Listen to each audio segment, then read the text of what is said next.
Bolla Sesha Rao, Andhra Pradesh assembly speaker Ayyanna Patrudu గారు ప్రత్యేకమైనటువంటి రూలింగ్ని ప్రవేశపెట్టారు అసెంబ్లీలో. జగన్మోహన్ రెడ్డి గారు నిరాధారమైనటువంటి ఆరోపణల్ని, అభియోగాల్ని, అలాగే కొన్ని అక్రమాలకు సంబంధించినటువంటి చట్ట విరుద్ధమైనటువంటి అంశాలను కూడా పొందుపరుస్తున్నారు.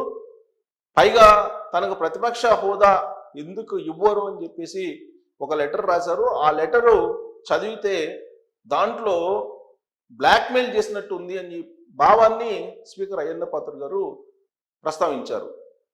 అందుకే దీని మీద సభా హక్కుల ఉల్లంఘన కింద చర్చకు పెట్టాలి అని చెప్పి ప్రత్యేకమైనటువంటి రూలింగ్ని ఆయన ఇవ్వడం జరిగింది. దీని మీద ఏం చెయ్యాలి? జగన్మోహన్ రెడ్డి గారు పచ్చి అబద్ధాలు చెప్తూ ఉన్నారు, బ్లాక్మెయిల్ చేస్తూ ఉన్నారు, అభియోగాలు మోపుతూ ఉన్నారు, స్పీకర్ స్థానానికి విలువ ఇవ్వట్లేదు. కాబట్టి దీని మీద ఏం చెయ్యాలి అనే దాని మీద సభ యొక్క అభిప్రాయాన్ని తీసుకోవడానికి ప్రత్యేకమైనటువంటి రూలింగ్ని అయ్యన్న పాత్రుడు గారు ఇచ్చారు.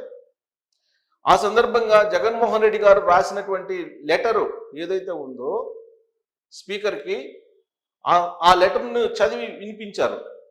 వినిపించిన తర్వాత ఇప్పుడు ఏం చేద్దాము అని చెప్పేసి అసెంబ్లీని అడిగారు.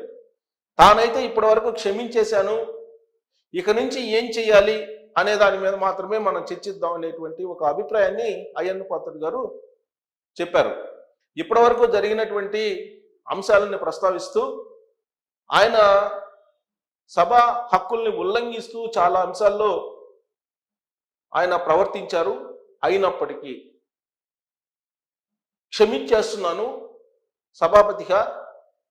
సభాపతి హోదాలో, కానీ ఇదే కొనసాగితే ఏం చెయ్యాలి జగన్మోహన్ రెడ్డి గారిని అనే దాని మీద ప్రత్యేకమైనటువంటి రూలింగ్ని తీసుకొచ్చారు అయ్యన్న పాత్రుడు గారు. సభా హక్కుల్ని ఉల్లంఘిస్తున్నారు కాబట్టి జగన్మోహన్ రెడ్డి గారిని ఈ అసెంబ్లీ నుంచి అనర్హత వేటు వేసి బయటకు పంపించాలి అనేటువంటి అభిప్రాయం రావడానికి అవకాశం ఉంది. దానికి కారణం ఏంటంటే జగన్మోహన్ రెడ్డి గారు వ్యవహరిస్తున్నటువంటి తీరు, అలాగే స్పీకర్కి రాసినటువంటి లెటర్లో పొందుపరిచిన అంశాలని మనం కనుక ఒకసారి ప్రస్తావించుకుంటే కనుక ప్రతిపక్ష హోదా కావాలని చెప్పేసి హైకోర్టులో రిట్ పిటిషన్ వేశారు. ఆ రిట్ పిటిషన్లో ఇంకా కూడా అది యాక్సెప్ట్ చేయాలా పర్లేదా అనేటువంటి దాని మీదే స్టేజీలోనే ఉంది. అది ఆ స్టేజీలో ఉన్నటువంటి దాన్ని ఆల్రెడీ హైకోర్టు సభాపతికి, అలాగే సభాపతికి సంబంధించిన కార్యదర్శికి, అసెంబ్లీ కార్యదర్శికి నోటీసులు ఇచ్చింది అనేటువంటి విషయాన్ని ఆయన ప్రజల్లోకి, ప్రజా బాహుళ్యంలోకి, ప్రజాక్షేత్రంలోకి తీసుకెళ్లారు జగన్మోహన్ రెడ్డి గారు. సరిగ్గా ఈ పాయింట్ దగ్గరే అయ్యన్న పాత్రుడు గారు స్పీకర్ హోదాలో హర్ట్ అవుతున్నారు. జరగనటువంటి విషయాన్ని జరిగినట్టు ప్రజల్లోకి తీసుకెళ్ళడం అనేది సభా ఉల్లంఘన కాదా, అవునా అనే దాని మీద ప్రశ్నిస్తూ ఉన్నారు. ప్రతిపక్ష హోదా ఇవ్వాలి అని చెప్పేసి ఆయన అయితే కోర్టులో రిట్ పిటిషన్ వేశారు. బట్ ఆ రిట్ పిటిషన్ ఇంకా స్వీకరించకుండానే హైకోర్టు నోటీసులు ఇచ్చారు అనేటువంటి విషయాన్ని ప్రజాబాహుల్యంలోకి తీసుకెళ్లారు జగన్మోహన్ రెడ్డి గారు. ప్రెస్ మీట్లు పెట్టి దానికి సంబంధించిన ఆడియో క్లిప్పింగ్స్ కూడా అయ్యన్న పాత్రుడు గారు దగ్గర ఉంచుకున్నారు. సో కాబట్టి ఇలాంటి దుష్ప్రచారం చేస్తున్నటువంటి జగన్మోహన్ రెడ్డి గారి మీద ఎలాంటి చర్యలు తీసుకోవాలి అనే దాని మీద ప్రత్యేకమైన రూలింగ్ ఇచ్చారు. అయితే పులివెందులకు ఉప ఎన్నిక వస్తుందా అని అంటే ఈ మధ్యకాలంలో జరిగినటువంటి పరిణామాలన్నింటినీ కనుక మనం ఒకసారి గుర్తు చేసుకుని అవలోకనం చేసుకుంటే ఉప ఎన్నిక వచ్చినా ఆశ్చర్యపోవసరం లేదు అనేటువంటి అభిప్రాయం కలుగుతుంది. కారణం ఏంటంటే వరుసగా 60 రోజుల పాటు అసెంబ్లీకి కనుక అటెండ్ కాకపోతే ఆటోమేటిక్గా సభ్యుని మీద అనర్హత వేటు పడుతుంది. ఇది అసెంబ్లీ నిబంధనలో ఉంది అనేది అయ్యన్న పాత్రుడు గారు చెప్తున్నారు. అందుకే హడావుడిగా ఈ మధ్యకాలంలో బడ్జెట్ సమావేశాలు ప్రారంభమైనటువంటి రోజే, గవర్నర్ ప్రసంగం రోజే జగన్మోహన్ రెడ్డి గారు తన ఎమ్మెల్యేలతోటి హాజరయ్యారు. కానీ అది హాజరు కింద రాదు, అది కౌంట్ కాదు అనేది ఇప్పుడు తెలుస్తోంది అసెంబ్లీ నియమ నిబంధనల ప్రకారం. అలాగే ఆయన ఆ రోజున గవర్నర్ బడ్జెట్ ప్రవేశపెట్టినప్పుడు, బడ్జెట్ ప్రసంగం జరుగుతున్నప్పుడు వ్యవహరించినటువంటి తీరు మీద కూడా తీవ్రంగా పరిగణిస్తున్నారు అయ్యన్న పాత్రుడు గారు.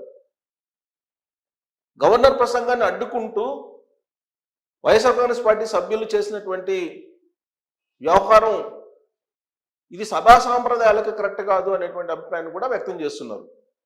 సో తొలి నుంచి కూడా అయ్యన్న పాత్రుడు గారు స్పీకర్ కాకముందు, అయిన తర్వాత జగన్మోహన్ రెడ్డి గారు వ్యవహరించినటువంటి తీరు మనం ఒకసారి గుర్తు చేసుకుంటే, అయ్యన్న పాత్రుడు గారు 2024 అసెంబ్లీ ఎన్నికలు ఫలితాలు వచ్చిన తర్వాత జగన్మోహన్ రెడ్డి ఇంకా చనిపోలేదు, బతికే ఉన్నాడు రాజకీయంగా అనేటువంటి విషయాన్ని ఎవరో ఆయన మిత్రుని దగ్గర ప్రస్తావించారు. అది మీడియాలో వచ్చేసింది.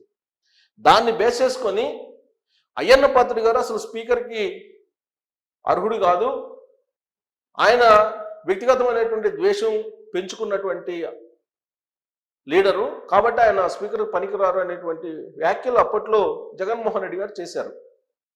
ఆ తర్వాత సభ్యులందరూ కూడా ప్రమాణ స్వీకారం చేయడానికి అప్పుడు ప్యానల్ స్పీకర్ని తీసుకున్నారు, ఎవరు గోరంట్ల బుచ్చి చౌదరి గారిని. అప్పుడు ఆయన అందరు సభ్యులతోటి ప్రమాణ స్వీకారం చేయించారు.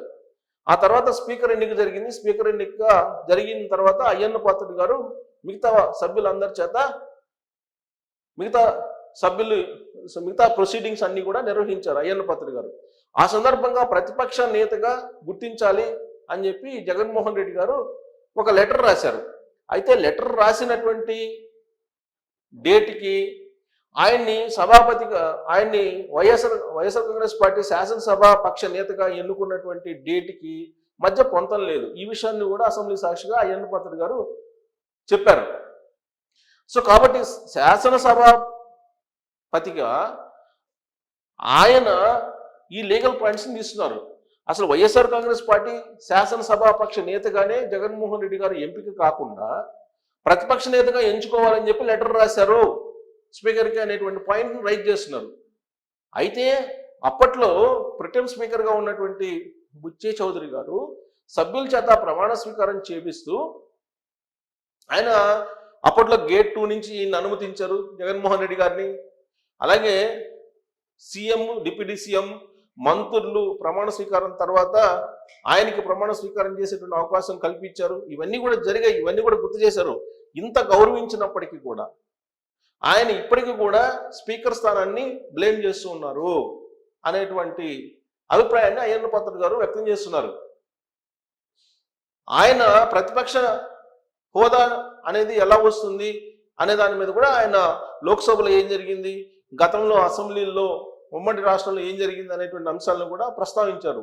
ఎక్కడా కూడా 10% మినిమం సభ్యులు లేకుండా ప్రతిపక్ష హోదా ఇవ్వడానికి లేదు అనేదే ఉంది. బట్ ఎక్కడ ప్రతిపక్ష హోదా ఇచ్చినటువంటి దాఖలాలు లేవు అనేటువంటి విషయాన్ని డేట్ వైజ్ ఆయన చెప్పడం జరిగింది. ఆయా సంవత్సరాల్లో ఏం జరిగింది అనేది కూడా. ఇలాంటి పరిస్థితుల్లో ప్రతిపక్ష నేత హోదా ఎలా ఇస్తాము, ఇచ్చేటువంటి అవకాశం లేదు కదా, చట్టానికి విరుద్ధంగా ఆయనకి ప్రతిపక్ష హోదా ఇవ్వలేం కదా, దాని మీద ఎందుకు బ్లేమ్ చేస్తున్నారు అనేది అయ్యన్న పాత్రుడు గారు ప్రశ్నిస్తున్నారు. సో ఈ మొత్తం సర్కమ్స్టెన్సెస్ని, అలాగే జగన్మోహన్ రెడ్డి రాసినటువంటి లెటర్ని, వీటన్నిటిని కూడా సభ ముందు ఉంచి అయ్యన్న పాత్రుడు గారు ఇప్పుడు జగన్మోహన్ రెడ్డి గారిని ఏం చేయాలి అనే దాని మీద సభని ఆయన రిక్వెస్ట్ చేస్తూ ఉన్నారు. సో ఆయన సభా హక్కుల ఉల్లంఘన కింద జగన్మోహన్ రెడ్డి గారి మీద చర్యలు తీసుకోమని చెప్పి తీర్మానం చేస్తే అప్పుడు స్పీకరు జగన్మోహన్ రెడ్డి గారి మీద అనర్హత వేటు వేసేటువంటి అవకాశం లేకపోలేదు. కాకపోతే ఇప్పటి వరకు జరిగినటువంటి వాటికి క్షమించేస్తున్నాను అన్నారు.